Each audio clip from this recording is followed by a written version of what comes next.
In our number 10 spot today we have Pluto's Gate. This is a site that is located in what was once the ancient city of Hierapolis, which resides in what is now Turkey. This site was once dedicated to the Roman god of death Pluto, and an ancient historian named Strabo, who once went to this location, said that, quote, "Any animal that passes inside meets instant death. I threw in sparrows and they immediately breathed their last and fell." So yeah, maybe it's not really an inviting place exactly. Turns out there's more to this than just myth, however. Scientists measured the CO2 concentration at this site and discovered that during the day this place might be fine, but during the night the CO2 becomes heavier than air and pools at the bottom, which forms this sort of deadly lake.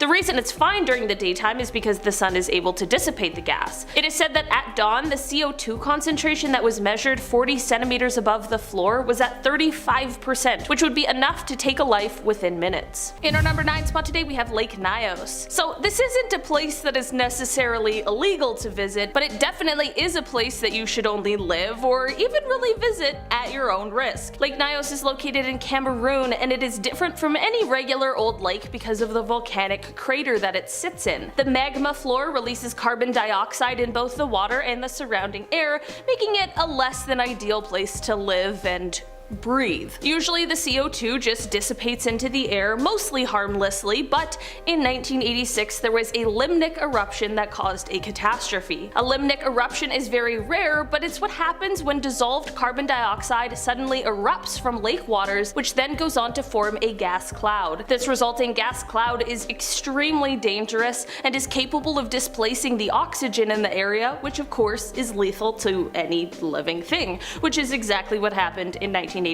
This limnic eruption caused a noxious cloud of more than 1 million tons of CO2. This ended up taking the lives of 1,700 people in the area, as well as 3,500 livestock, which made it the first known large-scale asphyxiation caused by a natural event. Despite the threat of another eruption, as well as the lake's weakening walls that could result in a massive flood, people have resettled the area around the lake. I'm not gonna lie, I wouldn't risk it, which makes me wonder why these people chose to. I'm sure there's gotta be some reason though. In our number 8 spot today we have the SVALBARD Seed Vault. Deep within a mountain that sits in between Norway and the North Pole sits this vault that is more than 320 feet inside. This vault holds a massive collection of seeds. Like, we're talking about 890,000 different preserved seed samples from nearly every country in the world. The vault that holds these seeds is made to withstand both man-made and natural disasters, and the seeds inside are meant to be kept safe, so in the case of some sort of huge disaster, the seeds kept safe inside would ensure the continuation of a wide variety of really diverse food options. The door to this vault is only opened a few times a year, and just a few people are allowed inside in order to deliver seeds to the shelves. In our number 7 spot today we have St. Kilda. St. Kilda is the most remote settlement of the British Isles, and it is so isolated that it is often cut off by storms for weeks and sometimes even months at one time. That is most likely the reason as to why the previous inhabitants had developed a culture, economy, and government that was completely separate and different to their English rulers. Unfortunately, between missionaries and officials coming to the island in an attempt to change their way of life that was working perfectly fine for them, their sources of income dwindling, births not being able to keep up with the death rate, and the emigration rate combined, as well as the inevitable disease-ridden tourists coming to their island for whatever reason, things for those who once lived on the island changed drastically, and it was decided that they would evacuate this island in 1930. Since then, people have tried to resettle the island, but none have permanently remained,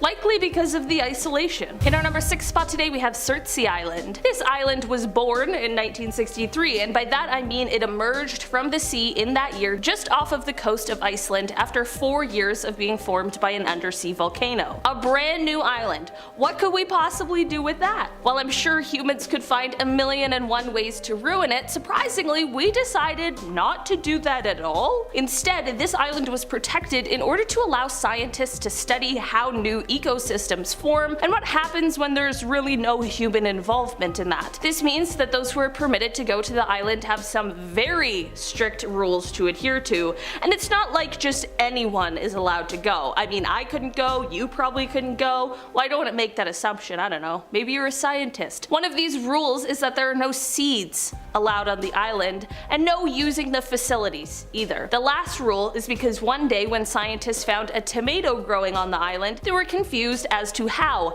Turns out somebody had gone number 2 not too long before, and thus a new poop tomato was grown from the ground. Kinda gross, kinda cool, not gonna lie. In our number 5 spot today we have Centralia. Located in Pennsylvania, this town is often referred to as one of the gateways to hell. That is due to the fire that spread in an underground coal mine underneath the town in 1962. Despite the years it's been, the fire still blazes underground, which causes the smoke and poisonous gases to rise up from the ground, not only causing an eerie appearance, but also a very serious health hazard. The temperatures can be so hot in areas that one guy's backyard was measured at 626 degrees Fahrenheit. Sometimes the fire will also burn through supports underground, which in the end turns into a sinkhole. This has caused pets, wildlife, and residents to unsuspectingly get swallowed up into the hole. In 1984, the US government ordered a total evacuation of the town, but a handful of residents refused to leave and even went to court over the right to stay in the town for as long as they live. In our number 4 spot today we have Pine Gap. This location is in Australia and it is a heavily guarded and top secret facility. It is said that Pine Gap is actually a joint defense facility between the Australian and the United States governments. It is said that it is operated by both the CIA and NSA, that it is strictly off limits to anyone not involved or given high security clearance. Apparently, at first this place was said to be a space research center, but now it has become abundantly clear that it is actually used to support the United States in both intelligence as well as military activities. If someone decided to trespass into this top secret area, it would undoubtedly put them in a whole world of trouble, kinda like an Area 51 deal. In our number 3 spot today we have La OROYA. Located in Peru, this town has a population of 30,000 people, despite the metal smelter contamination that has been seen since 1922. The smelter closed in 2009 after the company that ran it declared bankruptcy, but here's how that happened in the first place. The American-owned company ran out of money because they had to fund the environmental cleanup and the anti-pollution measures. Seems like maybe they should have chosen a different path. Seems like it didn't pay off to pollute someone else's air. I don't know. I guess they forgot that there's consequences for actions. It still remains as one of the most polluted areas in the entire world, and the toxic metals have gone on to infect the water, the soil, and the air. While it is completely unsafe to live there, people still do, and sadly they suffer the extreme adverse effects of it. In our number 2 spot today we have Mezgor. This is a location in Russia that finds its home in the Ural Mountains. This little town is top secret and is completely forbidden to any kind of visitor. This is said to be because the town is apparently home to Russia's nuclear missiles, and the rules are so strict that people aren't even allowed near the town or its vicinity. There are also rumors that suggest that this town contains Mount Yamantau, and that inside this mountain there is the Russian government's extensive bunker,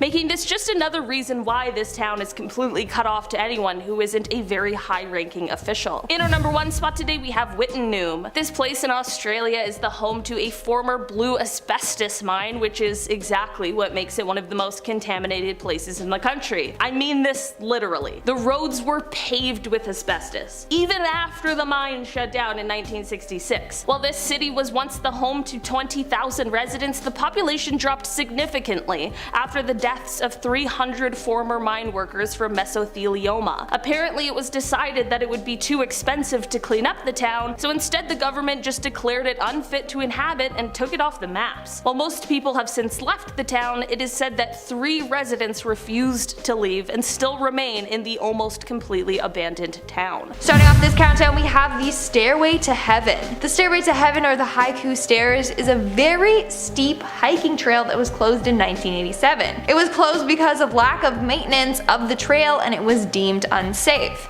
It's considered one of Hawaii's most dangerous trails, but that didn't stop 18-year-old Dalen Pua from hiking out there. On February 27, 2015, Dalen went out for a hike. He had previously told his grandmother, who he was visiting, that he wanted to do so, but she warned him against it. Also, you can get charged if you do trespass. But that didn't deter Dalen. On that day, he told his grandma he was going out for a hike, but she didn't think he would dare to go there. She was wrong. The last time anyone saw him was around 11 AM when he sent a photo to his family of him at that location. he never returned home. Of course, there are a number of theories as to what happened to him. Maybe he fell while on the hike, since the area is dangerous. But then again, his body or bones were never found.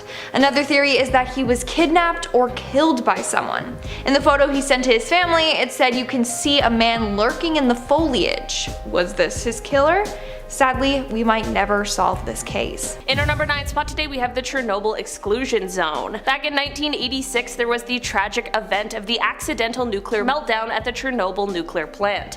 The aftermath of this disaster took many lives, and it also rendered the area unsafe for years to come. While some of the areas surrounding the disaster are relatively safe now, there is still an area called the Chernobyl exclusion zone, which is strictly forbidden because of the radioactive contamination.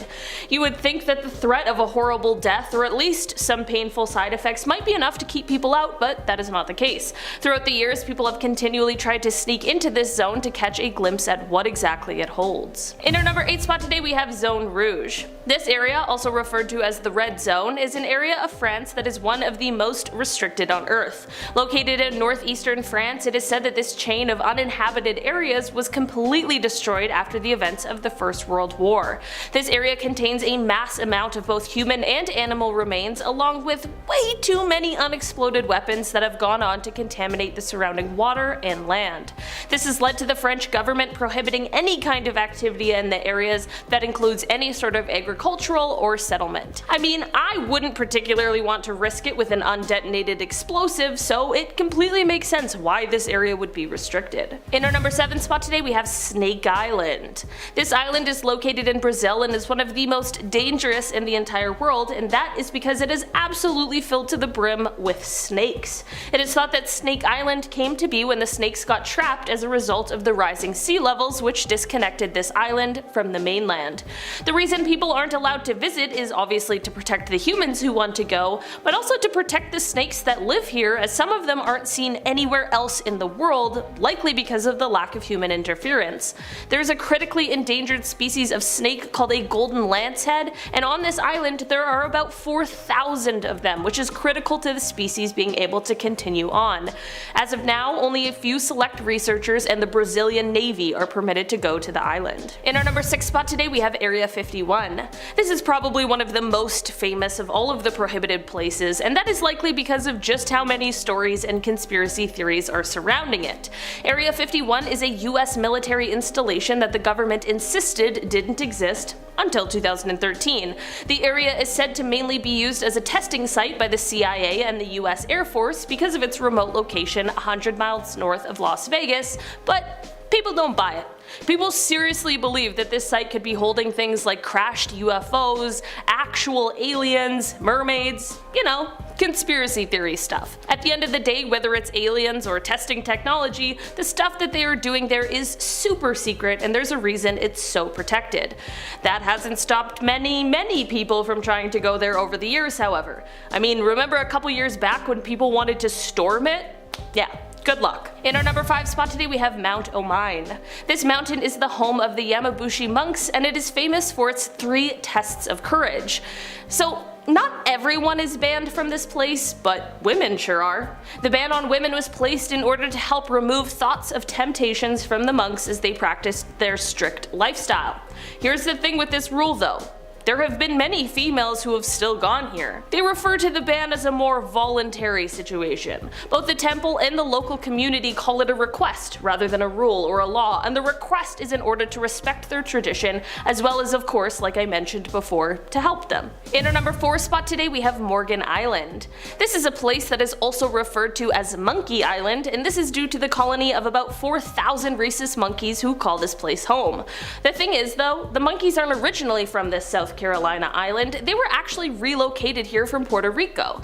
Basically, these monkeys were living in a sort of research center before moving to this island, but it was becoming overpopulated, and some of the monkeys who carried infectious diseases were escaping, which posed quite a health and safety risk.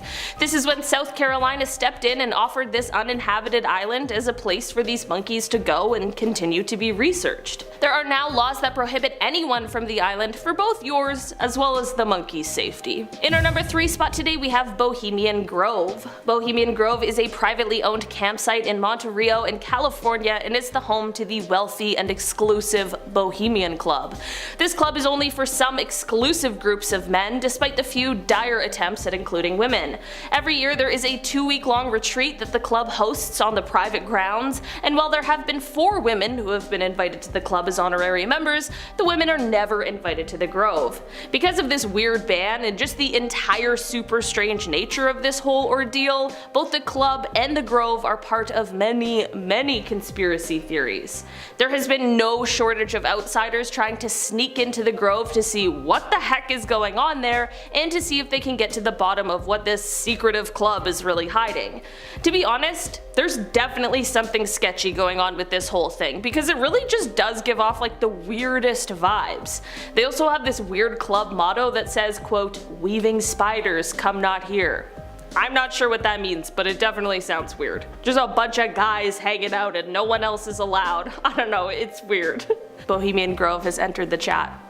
They're mad at me. In our number 2 spot today we have Metro 2. During the time where Stalin was in power, it is said that he instructed that an underground secret transport system would be built, known as Metro 2.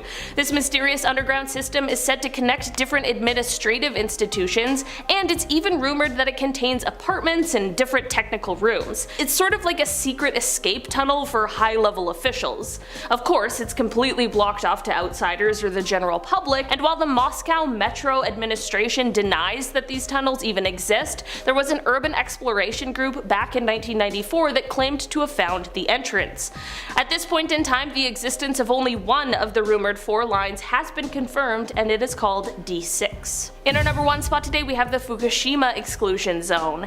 Back in 2011 there was the Fukushima nuclear disaster which struck Japan. Because of this horrible incident, residents located within 18 miles of the plant were urged to evacuate, similar to the Chernobyl nuclear disaster we talked about before. In fact, this meltdown and Chernobyl's are the only 2 events to receive a level 7 event classification on the International Nuclear Event Scale.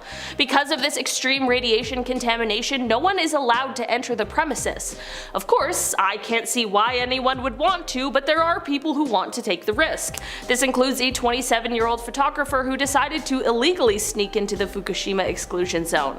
He explained that it looked like a real-life version of Fallout. Starting off in our number 10 spot we have the LASCAUX cave. This cave is located in France, and it got itself the title of being a UNESCO World Heritage Site after its discovery in 1940 due to the incredible prehistoric paintings that can be seen on the walls. Of course, this became a popular tourist destination and people were jumping at the chance to see these works of art completed by the early humans. But as it turns out, breathing is not very good for the art. The carbon monoxide that visitors were expelling was beginning to cause damage to these cave paintings, and of course, once they're gone, there's nothing that we can do to get them back. This led to the site being closed to the public in 1963. Now the only people allowed in are researchers and preservationists who work to make sure that the art stays for as long as possible. Coming in at number 9 we have Snake Island. With a name like that, who would even want to visit it? And as you probably guessed, it is covered in snakes. This island is apparently home to around 4,000 snakes, most of them being golden lancehead vipers, aka one of the deadliest serpents in the world. It's said that this type of viper can grow up to 18 inches long, and it's so poisonous that one bite can kill you within an hour. As a result, the Brazilian government has banned anyone from ever going there. If you do, well, chances are you won't make it back alive. Legend goes that a fisherman arrived at the island in search of bananas, but was found days later in his boat, dead in a pool of his own blood. Then from 1909 to the 1920s, a family lived on the island to run the lighthouse. But according to another legend, the entire family was found dead after a group of snakes came into their home and attacked them. So like I said before, you don't ever want to go to this island. Moving on to number 8, we have Area 51. Of course this had to be on the list. Area 51 is a top secret government facility that is illegal for the public to visit. Anyone that does try to trespass can be charged, arrested, arrested, or even shot to death. This is what happened to a man in 2019. On January 28th, the man attempted to get into Area 51. He was then chased down by some cars for 8 miles. When he got out of his car, he was shot dead. Another case would be the 2 YouTubers that were arrested in September of 2019 after they tried to sneak into Area 51 and were caught recording the premise. I know we all want to know what really goes on in there, like if they got aliens or whatnot, but curiosity killed the cat. Just saying. In our 7th spot, we have the Devil's Hole. With a name like that, maybe it's best you don't visit it. So the Devil's Hole is located in a national wildlife refuge in Nevada. You can tour the area, but access to the Devil's Hole itself is off limits. They have a sign and a fence guarding the area, and the sign reads as so. Due to the scientific importance of this area and its fragile nature, unauthorized entry is prohibited. Yes, they want to protect the ecosystem, but also it is so dangerous to enter there. So Devil's Hole is like a little hole of water. When you dive in, it's filled with complex underwater caverns. Back in 1965, one night a group of 4 friends decided to hop the fence and explore the Devil's Hole. It was Paul, David, Bill, and Jack. Jack was on the lookout while the 3 dove in, but Paul never resurfaced. As a result, David and Bill both went back under to look for him, but then David never resurfaced. To this day, their bodies have never been found. Moving on to number 6, we have RAMREE Island. Tourists are banned from ever visiting this island, because chances are your vacation will take a deadly turn if you decide to go there. This island is home to thousands of saltwater crocodiles, and they weigh around 2,000 pounds. Even the small ones pose a threat to humans. They have the capability of killing someone twice their size. On top of that, they are highly aggressive and will attack anyone that enters their habitat. In fact, the most number of fatalities in a crocodile attack took place at RAMREE Island. In 1945, British soldiers drove the Japanese fighters off the main area of the island, forcing them to flee into the marshy area surrounding the island. One problem: those marshes were filled with hungry crocodiles. As a result, 500 soldiers were killed by these crocodiles. So yeah, maybe don't go to this island unless you want to be crocodile dinner. And of course, there's a number of stories of tourists going to this island and then being attacked and killed by these beasts. We're now at our 5th and halfway mark with BOUVET Island. Now here's the thing with BOUVET Island. You can visit it, but it would be a death wish if you did. BOUVET Island is extremely isolated and is almost completely covered by a glacier. Its nearest inhabited land is 1,600 miles away. One way to get there is by boat, but it would take very long and you would be facing extreme weather conditions while doing so. As a result, most expeditions are done by helicopter. Even then, if the weather suddenly changes, you're basically screwed because the island is so remote and far away from other pieces of land. But in 1964, a lifeboat was found abandoned at this island. How did it get there? How could this little boat survive crossing the Southern Ocean? It's a mystery that still baffles many. But also, where did the passengers of the boat go, if they had any? We got no clue, just a couple of theories. And at number 4, we have Vortex Spring. Vortex Spring is known for having pretty complex diving caves, but only those that have a diving certificate or are accompanied by an experienced diver can go there by themselves. In the 1980s, 13 people died in the vortex. There's one area in the underwater caves that are considered so deadly that it's blocked off, and people are prohibited from entering there. It's got this creepy warning sign with the Grim Reaper, and it's often locked with a gate. It's just far too easy for people to get lost and drown in there. But that didn't stop Ben McDaniel. On August 18, 2010, Ben was seen entering the water near the caves and was never seen again. This case is quite strange, like there's a lot of pieces to it. Some say he faked his death because he owed the IRS a lot of money, and also he had a failed marriage, so maybe this was his way of starting over. Or Ben really did get lost in the caves and drowned, but his gear or body have never been found. In our 3rd spot, we have the Bolton STRID. The STRID near Bolton Abbey is said to be the most dangerous stretch of water in the world. Just by looking at it, you wouldn't even think it's dangerous. I mean, the current isn't even that fast. But below the water surface are strong undercurrents that will toss you back and forth against the sharp, jagged rocks until you die. It's also fairly deep and it could just suck you down until you drown. In fact, it has a 100% fatality rate. Everyone that has gone or fallen in have never made it out alive. Their bodies also have never been found. There are a number of stories of people trying to leap across the river only to slip and fall in. In one case, there was a newlywed couple visiting the STRID. However, upon trying to cross the STRID, the bride fell in, and the groom fell in also trying to save her. As a result, there are a number of warning signs all around the area trying to warn people of the STRID's dangers. But of course, a lot of people ignore the signs since the STRID is so deceiving and looks pretty safe. In our second spot, we have North Sentinel Island. The reason why you can't visit this island is because it is home to a tribe that will kill anyone who dares to intrude on their land. They live their own life completely isolated from the rest of the world. In fact, they still live a hunter-gatherer lifestyle. But a man named John Allen believed that with the power of God, he would be able to convert them to Christianity and help them. He believed that this island was Satan's last stronghold on Earth. So in November of 2018, he headed out to the island. Now, the people that took him there knew of the dangers and really didn't want to, but he was so insistent that they finally gave in. In fact, they were later arrested for doing so. John's first attempt at making contact with them didn't go as planned. As soon as he stepped foot on the island, several men came charging at him, firing arrows. So he fled. But on November 16th, he tried again. He got a fisherman to drop him off alone, and that was the last time anyone had ever seen him. When people went back there for him, they saw the tribe members dragging his dead body with a rope. And in our number one spot, we have the secret cave. It was the evening of August 17th, 2005, and 5 friends were having dinner together. They were Scott McDonald, J. Blake Donner, Jennifer Lynn Galbraith, Ariel Singer, and Stephen Hunley. While eating, the group got to talking about this secret cave, which was a legend where they were from. It's all about this cool secret cave slash hangout spot. Rumor has it that's where human sacrifices were made, etc. But of course, no one thought it was a real cave. That's when Jennifer said that it was real and that she had been there before. The friends, not really believing her, asked her to bring them there.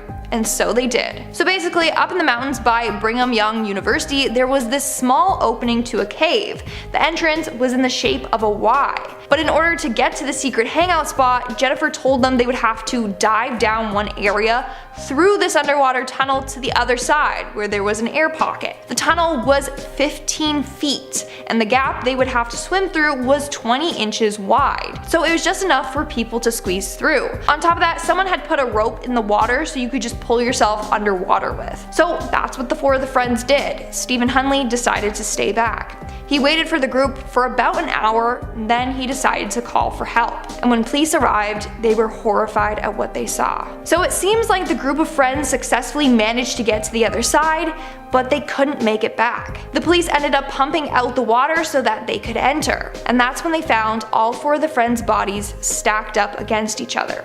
It seems as if the person leading, who was Jennifer, got stuck on the way out and then she drowned. It would then be impossible to swim over her. So then the second person that went swimming was stopped at Jen's body, and they couldn't get back out because then the third person was coming in. So everyone was just blocked in this small tunnel. Slowly but surely, all of them drowned in this small dark cave. For safety reasons, this cave is no longer accessible.